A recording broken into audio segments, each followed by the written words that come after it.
നമുക്കിനി ഒരു standup comedy ഉണ്ട്.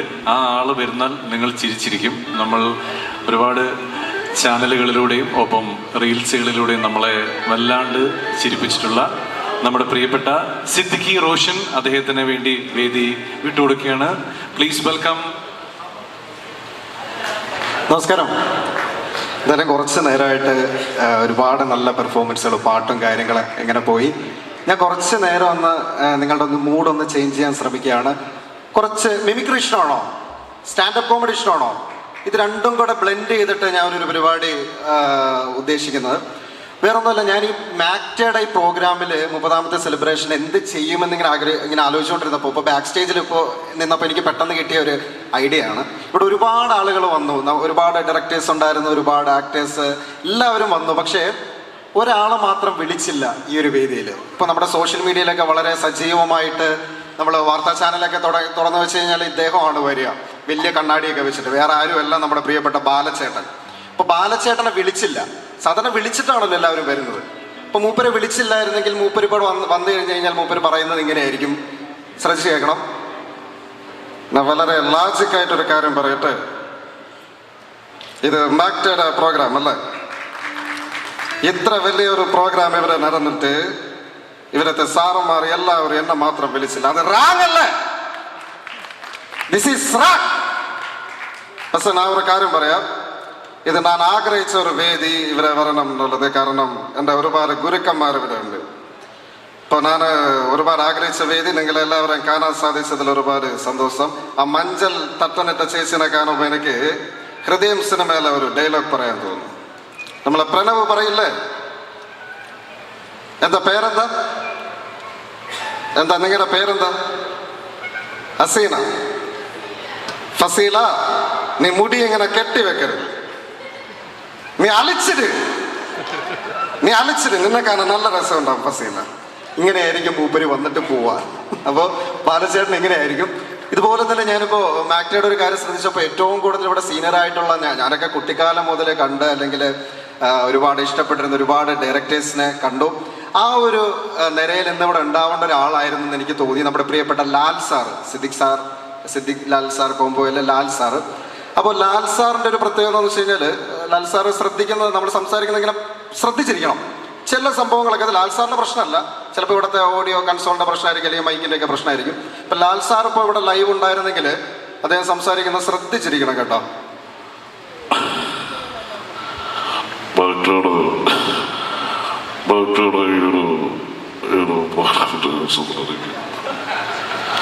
നിങ്ങളെല്ലാവരും കാണാൻ സാധിച്ചതിലും നിങ്ങളുടെ അപ്പോൾ എന്തായാലും ഒരുപാട് സന്തോഷം. ഇങ്ങനെയാണ് ലൈവ് ഉള്ളൊരു ലാൽ സാറ്. ഇതല്ലാതെ എനിക്കൊക്കെ ചെറുപ്പ കാലഘട്ടത്തിൽ നമ്മൾ സിനിമയിൽ കാണുമ്പോൾ തെങ്കാശി പട്ടണത്തിലൊക്കെ സുരേഷേട്ടൻ്റെ കോംബോ ആയിട്ട് ചെയ്യുന്ന ലാൽ സാറുണ്ട്. എനിക്ക് തോന്നുന്നു ലാൽ സാർ കരഞ്ഞു കഴിഞ്ഞാൽ നമുക്ക് ചിരി വരും. എന്താ അറിയോ, അവൻ കറക്റ്റ്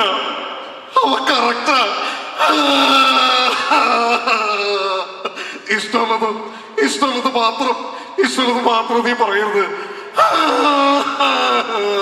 ഇങ്ങനെ ഒരു രീതിയാണ് ലാൽ സാറിൻ്റെ. അപ്പോൾ ഞാൻ ഏറ്റവും കൂടുതൽ ഇഷ്ടപ്പെടുന്ന ഒരു താരമാണ് ലാൽ സാറും. ഇതിൻ്റെയൊക്കെ കൂടെ ഇപ്പോൾ ന്യൂ ജനറേഷനിലേക്ക് കടക്കുകയാണെങ്കിൽ, ഇപ്പോൾ നമ്മളിൽ നിന്ന് വിട്ടുപിരിഞ്ഞു പോയ അബീഖയുടെ മകൻ ഷെയ്ൻ നിഗം ഇപ്പോൾ വളരെ ട്രെൻഡിങ് ആണ് സിനിമകളിലും കാര്യങ്ങളും. ഇപ്പോൾ ഷെയ്നെ ഇവിടെ ക്ഷണിച്ചിരുന്നെങ്കിൽ ഞാനിപ്പോൾ തിരിഞ്ഞിങ്ങനെ അങ്ങ് കറങ്ങി വരുമ്പോൾ ഷെയ്നായിട്ട് അങ്ങ് മാറും. ഷെയ്ൻ്റെ ഒരു റിയാക്ഷൻ ഈ സ്റ്റേജും ലൈറ്റും ഇതൊക്കെ കണ്ടു കഴിഞ്ഞാൽ എങ്ങനെയായിരിക്കും? അല്ല എന്താണ്,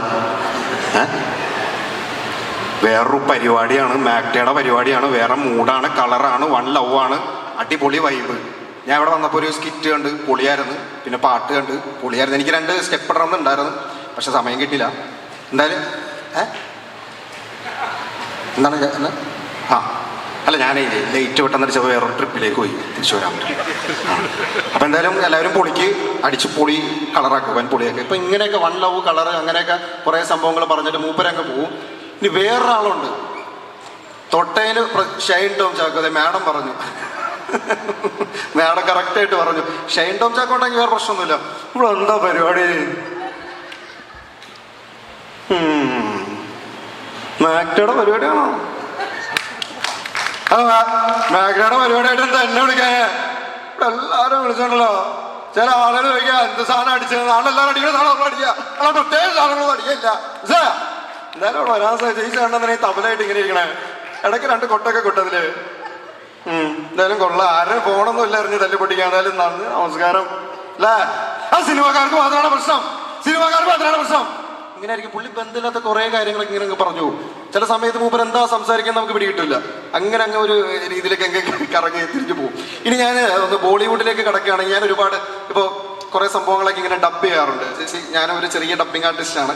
അപ്പോൾ പെട്ടെന്ന് ഇപ്പോൾ പറയുകയാണെങ്കിൽ നിങ്ങൾ VKC ബ്രൈഡിൻ്റെ ഒക്കെ TV ചില ആഡ് കണ്ടിട്ടുണ്ടോ? അമിതാഭ് ബച്ചൻ സാറിൻ്റെ ഒക്കെ അതൊക്കെ VKC ബ്രൈഡിൻ്റെ ഒക്കെ ചെയ്യുന്ന ഞാനാണ്. അപ്പോൾ ഈ അമിതാഭ് ബച്ചൻ സാറൊക്കെ വന്നിട്ട് ചില പരസ്യങ്ങൾ പറയുന്നത് ശ്രദ്ധിച്ചിട്ടുണ്ടോ?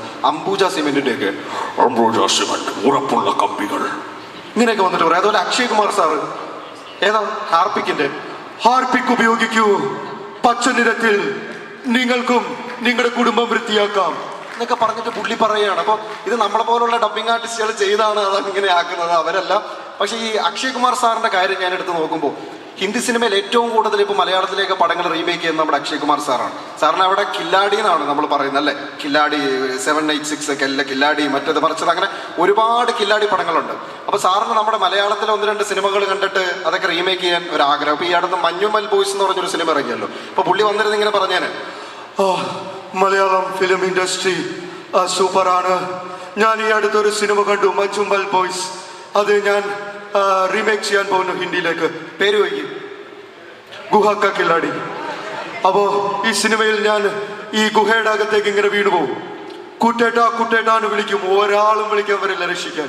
ഞാൻ അവസാനം ഒരു കയറിട്ട് തന്നെ എലിഞ്ഞു വഴിഞ്ഞ് മുകളിൽ കയറി അവിടുന്ന് ബസ് ഓടിച്ച് വീട്ടിലെത്തും. ഇതാണ് പുള്ളിയുടെ ഗുഹ കാ കില്ലാടി. ഇനി വേറൊരു പടം പുള്ളി ചെയ്യാൻ പോകുന്നുണ്ട്. ഏതാണ്? നമ്മുടെ നാഷണൽ അവാർഡൊക്കെ കിട്ടിയ ആട് ജീവിതം ചെയ്യാൻ പോകുന്നു. പേര് വയ്ക്കും മരുഭൂമി കാ കില്ലാടി അഥവാ മട്ടൺ ലൈഫ്. അപ്പോൾ ഇങ്ങനെയൊക്കെ ഒരു സംഭവമാണ് മൂപ്പരുടെ സംഭവം. ഇനി ഞാൻ ഏറ്റവും കൂടുതൽ ഇഷ്ടപ്പെടുന്ന ഒരു താരമാണ്. ഇതിൽ ഫണ്ണായിട്ടൊന്നും അല്ല, ഞാനൊരു മൂഡ് ക്രിയേറ്റ് ചെയ്തിട്ടൊന്ന് റീക്രിയേറ്റ് ചെയ്യാൻ ശ്രമിക്കുകയാണ്. നമ്മുടെയൊക്കെ പ്രിയപ്പെട്ട ലാലേട്ടൻ്റെ ഫാൻസ് ഉണ്ടോ അവിടെ? ലാലേട്ടൻ ഫാൻസ് ഒന്നൊക്കെ അടിച്ചേ. അപ്പോൾ മമ്മൂക്ക ഫാൻസോ?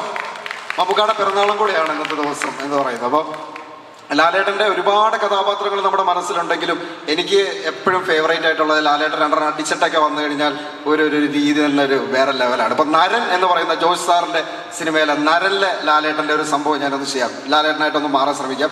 ആ BGM ഒന്ന് മനോജേട്ടാ ഒന്ന് പ്ലേ ചെയ്തിടാവും. അപ്പം മുള്ളംകൊല്ലി വേലായുധൻ നമ്മുടെ മാക്ടയുടെ ഇവിടെ വരികയാണ്. ഓക്കെ.